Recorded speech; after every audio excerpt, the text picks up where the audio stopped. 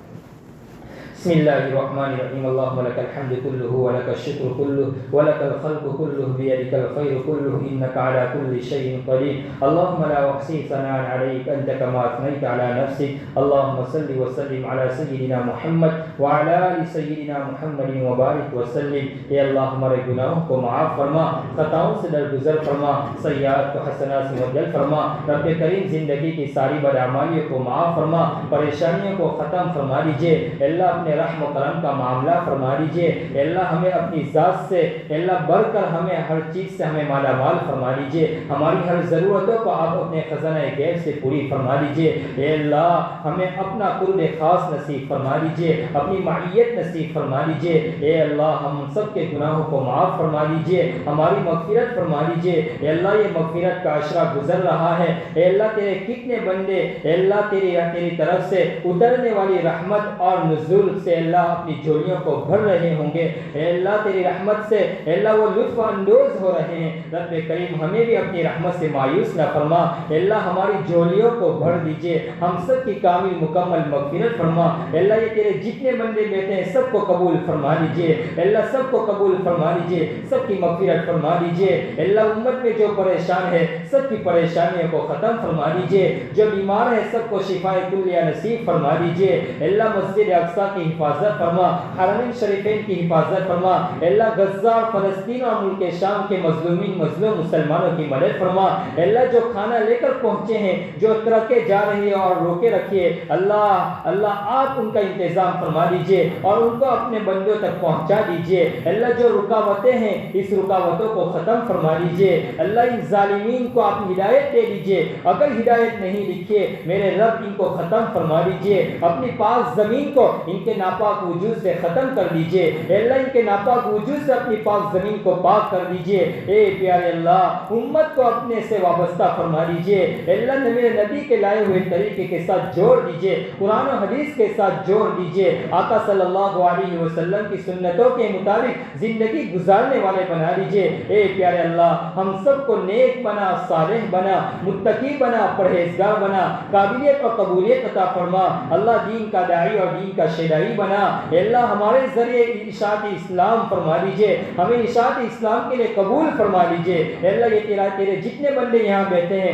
سب کو قبول فرما لیجیے، سب کو قبول فرما لیجیے۔ اے اللہ تمام مرحومین کی مغفرت فرما دیجیے، سب کی قبروں کو نور سے منور فرما دیجیے۔ اے اللہ ہمارے آبا و اجداد جن کے وسیلے سے ہمیں ایمان ملا ہے، رب کریم ان سب کی کامل مکمل مغفرت فرما دیجیے، ان کی قبروں کو نور سے منور فرما۔